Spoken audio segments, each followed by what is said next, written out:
여러분, 예배는 축제입니다. 기쁨으로 우리가 예배를 드려야 돼요. 물론 엄숙하게 드려야 될 때도 있겠지만은, 그러나 매주일마다 우리는 참 기쁨과 감사로 예배를 드려야 됩니다. 우리 시편에도 기쁨으로 예배할지라고 분명히 말씀하고 있어요. 그래서 오늘 기쁨으로 우리 주님 앞에 예배드리며 나아가기를 간절히 바랍니다. 어느 날 캐나다에서 조그마한 이 경비행기가 비행 중에 고장이 났습니다. 그래서 이제 얼마 안 있으면 추락하게 되어버렸어요. 조종사가 너무 다급해가지고 큰일 났습니다. 이 비행기는 곧 추락하게 될 것입니다. 그런데 이 비행기는 나를 포함해서 5명이 탔는데 낙하산은 4개밖에 없습니다. 이렇게 소리를 쳤습니다. 그랬더니 한 사람이 갑자기 그 구명 낙하산을 하나 딱 잡더니, 나는 정부 고위 관리직에서 일하는 사람입니다. 내가 죽으면 정부에게 큰 손해가 되기 때문에 먼저 실례합니다. 그러고서는 낙하산을 메고 뛰어내렸습니다. 그러자 어떤 한 청년이, 젊은 사람이, 나도 앞길이 창창한 사람입니다. 아직 할 일도 너무 많은데 저도 먼저 실례합니다. 그러고서는 낙하산을 집어메고 뛰어내렸습니다. 이제 낙하산은 2개밖에 없는데 사람은 3사람이 남았어요. 그러자 이번에는 어떤 사업가가 얼굴이 울그락 하더니 자기 돈가방을 탁 들더니 옆에 있는 또 낙하산 하나를 딱 집어메고, 그리고 아무 말도 없이 뛰어내려 버렸습니다. 이제 조종사와 다른 한 사람이 남았는데, 한 사람이 예수 믿는 사람이었습니다. 이 사람이 그 조종사에게 낙하산을 건네주면서 양보하면서 하는 얘기가, 저는 예수 믿는 사람입니다. 이제 죽게 되면은 이제 하나님 앞에 갈 것이니 제 걱정 마시고 얼른 뛰어내리세요 하면서 그 낙하산을 양보를 했습니다. 그때 이 조종사가 씩 웃으면서 하는 얘기가, 걱정하지 마세요. 아직 낙하산은 2개가 남아 있습니다. 지금 방금 뛰어내린 사업가는 너무나 다급한 나머지 제 백팩을 낙하산인 줄 알고 뛰어내렸습니다. 착각을 했다라는 거죠. 백팩을 메고. 여러분, 이 이야기가 우스운 얘기 같지만은 우리에게 깊은 교훈을 주고 있습니다. 내가 양보하고 희생할 때에 비록 죽음이라고 하는 그 상황이 다가올지라도 주님의 은혜를 우리가 얻을 수 있게 되지만은, 내가 욕심을 부리며 나 혼자 살겠다라고 할 때에 결국 우리는 영원한 사망에 이르게 될 수밖에 없다는 것을 우리에게 가르쳐주는 얘기입니다. 그래서 예수님께서도 마태복음 16장 25절에 이렇게 말씀하고 있습니다. 한번 보세요. 누구든지 제 목숨을 구원코자 하면 잃을 것이요, 누구든지 나를 위하여 제 목숨을 잃으면 찾으리라. 요즘 예수 믿는 사람들이 고난을 당하는 시대에 우리가 살고 있습니다. 예수 믿는 사람들이 점점 핍박을 당하게 되고요, 죽음을 당하게 되는 경우가 지금 많이 있습니다. 특별히 여러분, 아이시스 같은 이런 테러들은요, 예수 믿는 사람들만 지금 잡아서 골라서 죽이고 있습니다. 이슬람이면 살려주고 기독교인이면 잡아 죽이는 그런 일을 지금 아이시스에서 하고 있어요. 아이시스뿐만 아니라 지금 북한에서도 그렇게 하고 있습니다. 며칠 전에는 20살 된 아이시스 한 대원이 자기 친어머니를 죽인 사건이 있었습니다. 자기 어머니가 자꾸 자기 보고 그 아이시스에서 나오라고 그랬더니 이 청년이, 이 20살 먹은 이 아이시스 대원이 본부에다가 신고를 했어요. 그랬더니 그 본부에서는 그 어머니를 사형 선고를 했는데 그 아들이 직접 쏴 죽였습니다. 그동안에 아버지를 죽이는 일은 많이 있었는데요, 이 어머니를 직접 총으로 쏴서 죽이는 일은 거의 없었습니다. 초대교회 당시에도, 그리고 일제시대 때도, 그리고 여러 공산국가에서 예수 믿는 것 때문에 얼마나 많은 무고한 사람들이 목숨을 잃었는지 모릅니다. 그리고 요즘도 이런 일들이 계속해서 일어나고 있다는 얘기입니다. 이런 무시무시한 세상에 살고 있는 우리가 정말 양보하고 희생한다는 것, 이거 얼마나 어려운 일인지 몰라요. 쉬운 일이 아닙니다. 지금 당장에 내게 죽음이 다가오고 내게 불이익이 다가온다고 하면은 여러분, 내가 양보하고 내가 쉽게 희생할 수 있겠느냐 그 말이에요. 그러나 여러분, 우리 예수 믿는 사람들은 정말 하나님이 기뻐하시는 그런 삶을 사셔야 돼요. 하나님이 기뻐하시는 삶을 살기 위해서는 여러분, 우리가 마음을 좀 비워야 됩니다.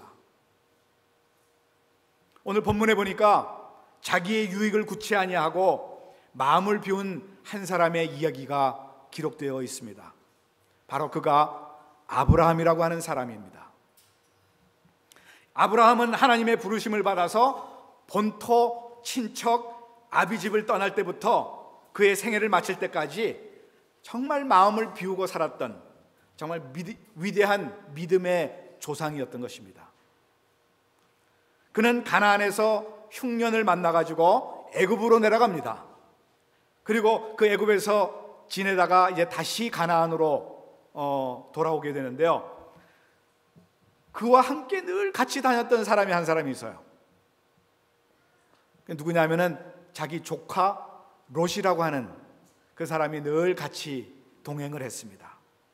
그런데 이제는 더 이상 같이 동행할 수가 없게 되어버렸어요. 그 이유는 이 아브라함의 목자들과 이 롯의 목자들 사이에 다툼이 점점 심해졌기 때문에 이제는 같이 동행할 수가 없게 된 것입니다. 그 다툼의 원인이 뭐냐? 물질이 풍부했기 때문이었다라고 성경은 그렇게 기록하고 있습니다. 물질이 너무 많았어요. 이 물질 때문에 많은 근심과 싸움과 전쟁이 일어나게 된다는 것입니다. 아브라함은 결국 이 조카 롯과 헤어지기로 결심을 하고 먼저 그에게 선택권을 줍니다. 9절을 한번 보시면요, 네가 좌하면 나는 우하겠고 네가 우하면 나는 좌하리라, 이렇게 선택권을 줍니다.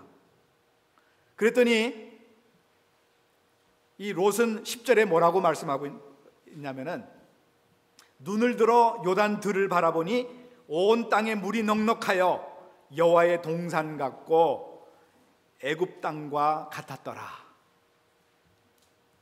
그래서 이 롯은 요단 동편을 택하여서 그곳에 거하게 되었고, 바로 그곳이 요즘 우리가 말하고 있는, 성경이 말하고 있는 소돔과 고모라가 있는 그 땅입니다.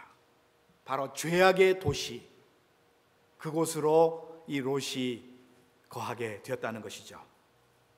사실 여러분, 이 아브라함과 롯의 동행은요, 처음부터 하나님의 뜻이 아니었습니다. 롯은 아브라함의 죽은 동생 하란의 아들이었는데요, 아브라함은 그를 너무나 불쌍히 여겼습니다.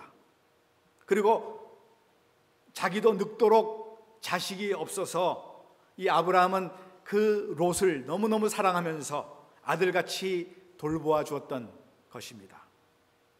하나님께서 아브라함을 갈대아 우르에서 그리고 하란 땅으로 불러서 가나안 땅으로 가려고 하셨을 때에 꼭 롯을 데리고 가라고 말씀하지 않으셨어요. 아브라함에게만, 그 가족들만 가도록 그렇게 말씀하셨는데, 아브라함은 그 롯을 꼭 데리고 갔습니다. 혈육의 정 때문에. 이것으로 인하여서 아브라함은 많은 어려움을 겪게 되죠. 사실 여러분, 이 아브라함이요, 애굽으로 내려간 것은 가나안 땅의 기근 때문만은 아니었다라고 저는 생각을 합니다. 성경에는 기근 때문에 애굽으로 내려갔다라고 기록하고 있지만은 꼭 그 때문은 아니었다고 생각이 돼요. 제가 생각하기에는 이 조카 롯의 영향이 굉장히 컸을 것이라고 저는 생각을 합니다. 롯의 마음은요, 늘 애굽을 사모했었어요. 그는 하나님의 뜻을 따르기보다는 이 안목의 정욕을 따라서 이 세속적인 그런 삶을 살았고, 바로 이 롯은 이 세속적인 교인들의 바로 그림자였다라고 이렇게 말할 수가 있습니다.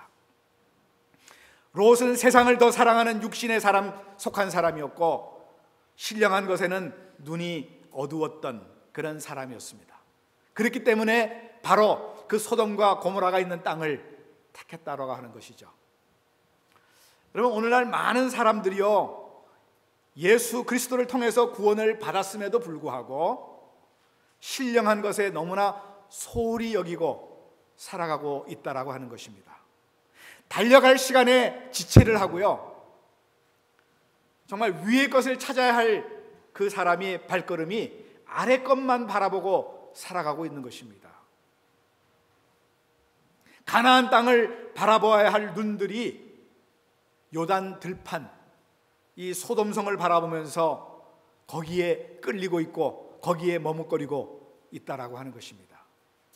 그래서 하나님은 이제 아브라함과 이 롯 헤어지게 하시지 않았는가, 저는 이렇게 생각을 해봤습니다.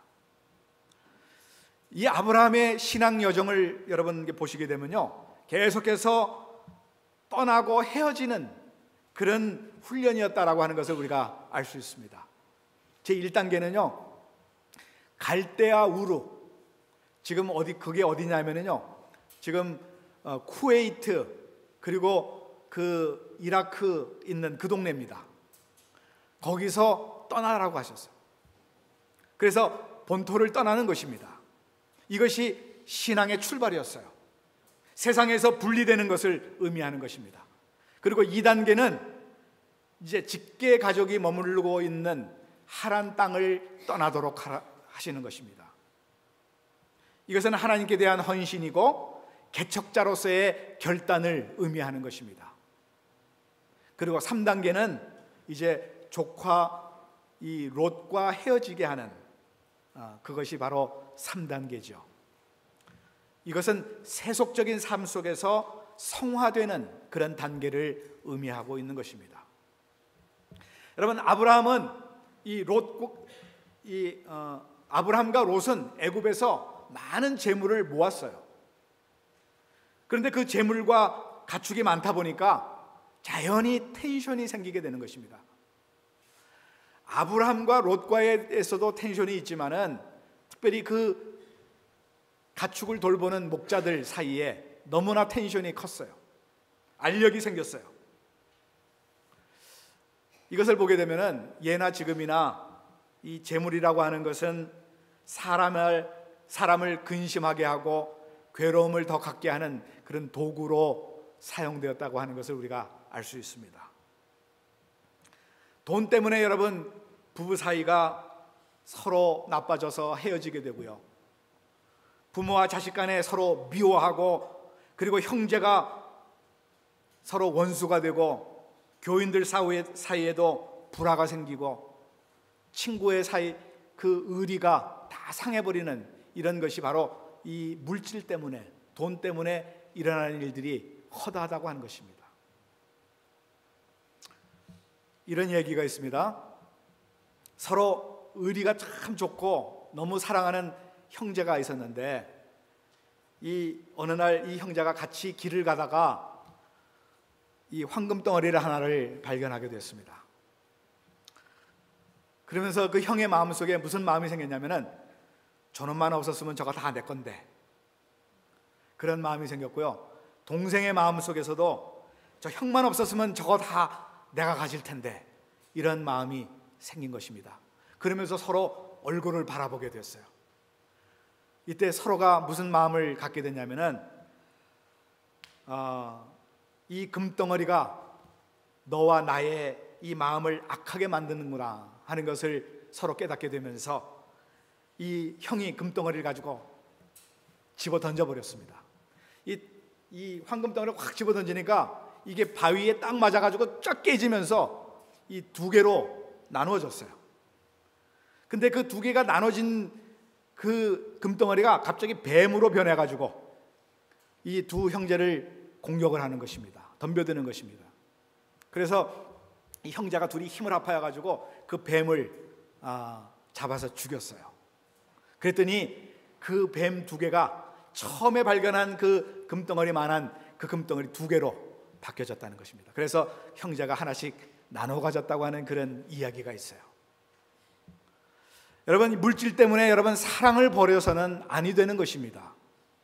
서로 사랑하기 때문에 때로는 우리가 물질을 버릴 수도 있어야 하는 것입니다.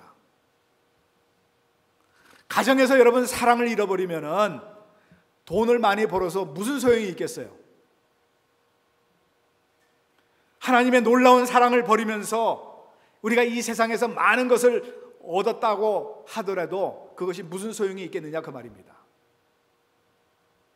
여러분, 사랑이라고 하는 것은 어느 무엇보다도 중요한 것이에요. 이 사랑을 우리가 지켜야 되는 것입니다. 혹시 우리 가운데 물질로 가정에서 다투는 분이 계십니까?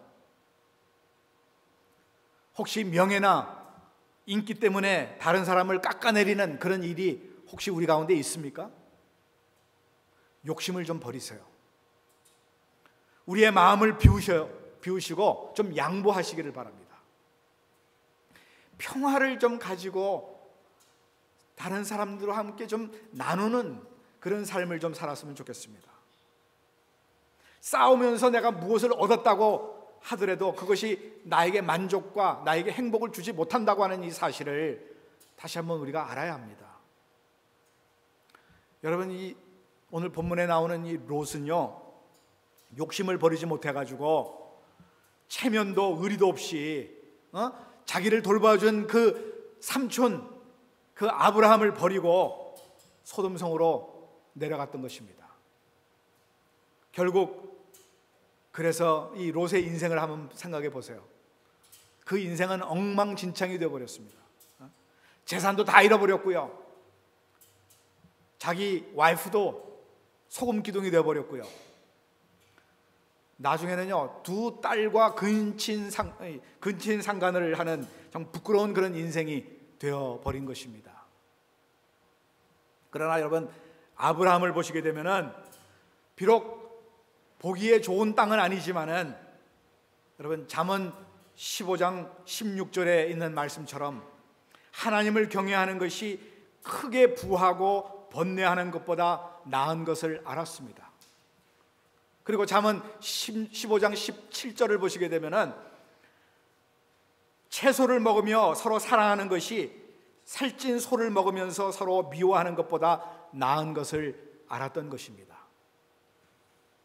그리고 시편 84편 10절에 있는 말씀처럼 악인의 장막의 거함보다 하나님의 전에 문지기로 있는 것이 좋사오니, 바로 이것을 알았기 때문에 바로 하나님께서는 그를 축복하신 것이죠.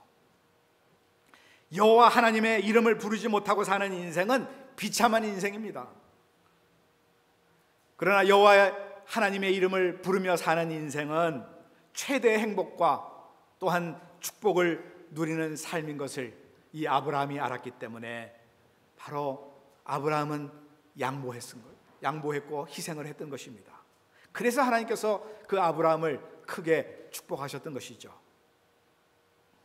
슬픈 마음으로 떠나보내는 이 조카 롯을 떠나보내는 그 마음을 하나님께서 보시고 하나님께서는 놀라운 은혜를 주셨는데요, 눈에 보이는 것과 눈에 보이지 않는 그런 축복을 주셨어요. 어떤 것이냐? 바로 가나안 땅의 모든 그 젖과 꿀이 흐르는 그 기름진 땅을 주셨고요, 그 다음에 자손의 축복까지 하나님께서 허락해 주신 것입니다. 모래알같이 수많은 그 후손들을 바로 이 아브라함을 통하여서 약속해 주셨던 것이죠. 여러분, 우리가 평화를 위해서 이웃에게 양보하며 나누어 줄 때에, 그리고 나의 유익보다는 하나님의 그 유익을 위하여서 우리가 헌신한다고 할 때에 하나님께서는 우리에게 놀라운 그 일들을 이루어 주실 줄로 믿습니다. 여러분, 하나님의 약속은요, 세상의 것을 포기할 때에 우리에게 허락해 주시는 것을 우리가 알아야 합니다. 아브라함이 양보하고 그 마음을 비웠을 때에 바로 하나님께서는 땅의 티끌 같은 그런 후손을 약속해 주신 거예요. 이것은 우리가 욕심을 부리지 아니하고 마음을 비우기만 한다면은 반드시 하늘의 복으로 채워주시겠다고 하는 약속의 말씀인 것입니다. 오래전에 백선행 집사라고 하는 과부가 있었는데요, 이 과부가 평양에서 살았습니다. 근데 이 백 집사님은 16살에 과부가 됐어. 옛날에는 일찍 결혼을 했잖아요. 그래서 결혼하자마자 금방 남편이 죽는 바람에 과부가 되어가지고 혼자서 81살까지 살면서 얼마나 검소하게 살면서 나중에는 사회에 큰 공헌을까지 한 그런 사람이었습니다. 이 백집사는 이 신앙이 너무나 돈독한 여인으로서 젊은 나이에 집에서 이 꽃을 그 재배를 해가지고 그 꽃을 팔았습니다. 그리고 싹 바느질을 하면서 푼푼히 모은 돈으로 재봉틀을 하나 샀어요. 이 재봉틀을 가지고 이 백집사님은 방직을 하면서 계속해서 돈을 모았습니다. 그래가지고 부지런히 일해가지고 그 당시 엄청난 돈을 모았어요. 그 당시 돈으로 200냥을 모았습니다. 그 200냥이면 요즘으로 말하면 한 20만 불 되는 돈을 모았어요. 요즘 시세로 따진다면요. 그래서 이 돈을 가지고 이제 자기 시아버지와 일찍이 세상을 떠난 자기 남편의 이 무덤을 옮기기 위하여서 친구의 소개로 보지도 아니하고 산을 하나 구입을 했습니다. 조그마한 산. 그것이 어디에 있느냐면은 평양의 대동강 변에 있는 조그마한 산이었어요. 그것을 구입을 해가지고 이제 산 그 문서를 가지고 너무너무 기뻐가지고 하나님 앞에 감사하면서 그 산에 올라갔습니다. 산에 가봤더니 이건 산이 아니고 나무 한 그루도 심을 수 없는 온통 바위뿐인 돌산이었어요. 정말 한심했습니다. 이게 내가 어떻게 해서 벌은 돈으로 산 건데 이게 그냥 이 바위만 있는 돌산을 내가 샀는가? 자기가 속은 것을 생각을 하고 너무 한심을 했습니다. 이 소문이 평양에 퍼지자, 야, 이제 그 과부 망했네. 모두들 야단들이었습니다. 그러나 이 신앙으로 살아가는 이 백집사는 이것도 하나님의 섭리라고 알고 그 자리에서 무릎을 꿇고 하나님 앞에 감사의 기도를 드렸습니다. 하나님, 감사합니다. 다른 사람이 이 산을 샀더라면 그가 망했을 터인데 이 아픔과 손실을 저에게 돌리신 하나님께 감사를 드립니다. 여러분, 이런 사람이 있을까요? 다른 사람이 샀으면 망했을 텐데 내가 샀기 때문에 나만 망하게 된 거 하나님께 감사합니다. 참 대단한 믿음이에요. 얼마 후에 일본 사람이 이 대동강에 다리를 놓으려고 이제 시멘트 공장을 세우는데 이 석회암 지질 조사를 쭉 하다 보니까 바로 이 석회암으로 쌓여진 이 산을 발견하게 됐습니다. 이 조그만 산이 완전히 석회암으로 가득 찬 그런 산이었어요. 그래서 이 산의 주인을 수소문해서 찾아보니까 바로 이 백집사라고 하는 그 사람의 산이었습니다. 일본 기업주가 알아보니까 이 백집사가 200냥을 주고 샀대요. 200냥 주고 산 거를 알고 300냥을 소개인을 통해서 300냥을 주면서 팔려고 그렇게 얘기를 했습니다. 백집사는 이런 지하에 거절을 했습니다. 기업주는 그녀가 산 값을 좀 더 받으려고 하는 줄 알고 1,000냥을 주겠다라고 얘기를 했습니다. 근데 여전히 거절을 했습니다. 나중에는 5,000냥을 주겠다고 했는데도 또 거절을 했습니다. 그러면서 이 산은 내가 절대로 팔 수 없으니 다시는 찾아오지 말라고 그렇게 얘기를 했어요. 이 기업주가, 이 백집사가 이 산이 석회암으로 된 산인 줄을 알고 배짱을 부리는 줄로 생각을 해서 그래서 마지막으로 그녀가 산 값에 100배를 더 주면서 2만 냥을 주고 팔으라고 또 넣었지만은 이 백집사는 또 거절을 합니다. 왜 팔지 않는다는 것인지 도저히 감이 잡히지 않는 거예요. 이 일본 기업주는. 결국 이 기업주는 도지사를 통해 가지고 그녀가 출석하고 있는 이 교회 목사님에게 그녀를 좀 설득해 달라고 그렇게 얘기를 했습니다. 이 백집사는 다른 사람의 말은 잘 듣지를 않아도 자기 교회 목사님의 말은 잘 순종한다고 하는 그 소문을 들었어요. 그래서 바로 그 목사님을 통하여서 그렇게 얘기를 좀 설득을 해달라고 얘기를 했습니다. 이 목사님은 신방을 하면서 왜 산을 팔지 않느냐라고 하는 그 이유를 물었습니다. 그때 이 백집사가 하는 얘기가, 목사님, 저는 아무것도 모르고 이 산을 사서 망했다는 소리를 들었는데 다른 사람이 2만 냥에 이것을 산을 산다면은 그 사람 망하는 꼴을 내가 어떻게 봅니까? 그 사람 망하는 것을 내가 어떻게 볼 수 있습니까?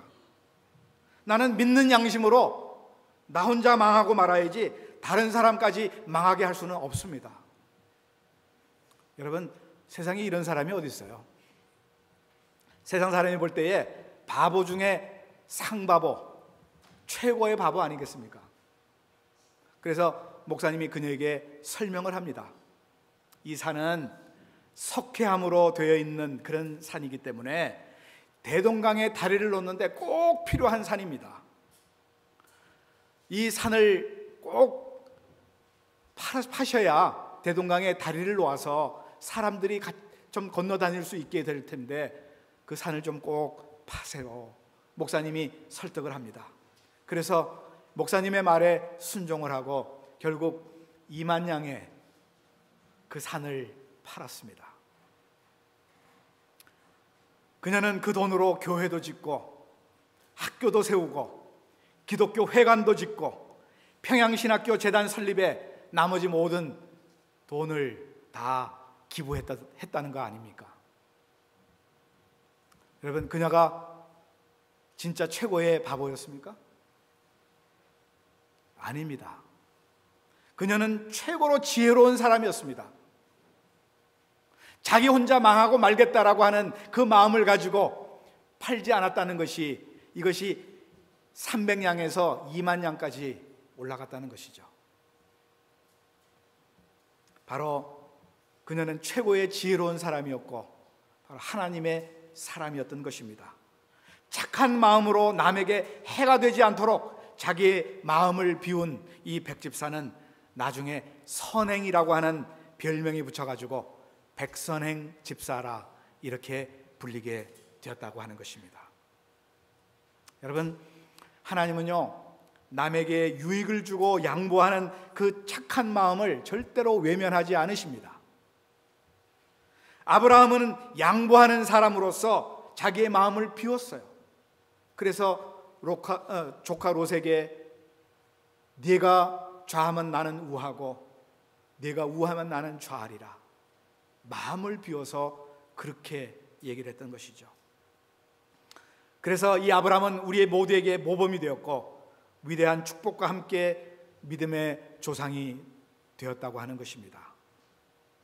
오늘 이 시간 우리 육신의 정욕과 안목의 정욕과 이생의 자랑으로 가득 찬 오늘 우리의 마음을 좀 비우시기를 바랍니다. 예수님의 마음을 좀 품으시기를 바랍니다. 아브라함이 가졌던 그 마음을 비우는 그 마음, 오늘 우리에게 꼭 필요한 줄로 믿습니다. 우리 빌립보서 2장 5절부터 8절에 있는 말씀을 우리 한번 같이 읽어보도록 하겠습니다. 시작. 너희 안에 이 마음을 품으라. 곧 그리스도 예수의 마음이니 그는 근본 하나님의 본체시나 하나님과 동등됨을 취할 것으로 여기지 아니하시고 오히려 자기를 비워 종의 형체를 가져 사람들과 같이 되었고 사람의 모양으로 나타나셨음에 자기를 낮추시고 죽기까지 복종하셨으니 곧 십자가에 죽으심이라. 예수님이 왜 이 세상에 오셨습니까? 주기 위하여 오셨습니다. 많은 사람들의 대속물로 죽으시기 위하여 이 세상에 오셨습니다. 예수님은 이 세상에 사시는 동안에 주기 위해 사셨고 결국 십자가 상에서 모든 것을 다 주셨습니다. 오늘 우리 예수 믿는 사람도 우리 마음을 좀 비웠으면 좋겠습니다. 내 것을 가지고 내 것으로 늘 안타까워하면서 사는 것보다는 나누어 주면서 살아가는 오늘 우리들이 되었으면 좋겠습니다. 올해 우리 교회 표가 나눔의 해로서 이웃과 함께 나누는 교회라고 하는 그런 제목을 가지고 오늘 우리 한 해를 살아가기를 원합니다. 나의 것만 챙기지 마시고 다른 사람들도 좀 생각을 하시고 함께 나누며 주님의 뜻을 이룰 때에 하나님께서는 귀한 것으로 우리에게 채워주세요. 아브라함에게 주신 복을 한번 생각해 보세요. 눈에 보이는 것뿐만 아니라 눈에 보이지 않는 놀라운 그런 축복을 허락해 주신 것입니다. 지금까지 우리가 마음을 비우지 못했기 때문에 우리가 가정에서도 싸우고 이웃과도 마음이 상하고 괴로워하는 것 아닙니까? 마음을 비우면은 오늘 우리의 마음에 평화가 깃들게 되고 다른 사람들과 화평한 그런 삶을 살아갈 수 있게 될 것입니다. 오늘 우리에게 이런 은혜가 넘치므로 2016년도 한 해가 정말 나눔의 해로서 축복의 해로서 우리 함께 나누며 살아가는 놀라운 그런 축복의 우리 모든 성도들이 되시기를 주님의 이름으로 축원드립니다. 기도하겠습니다.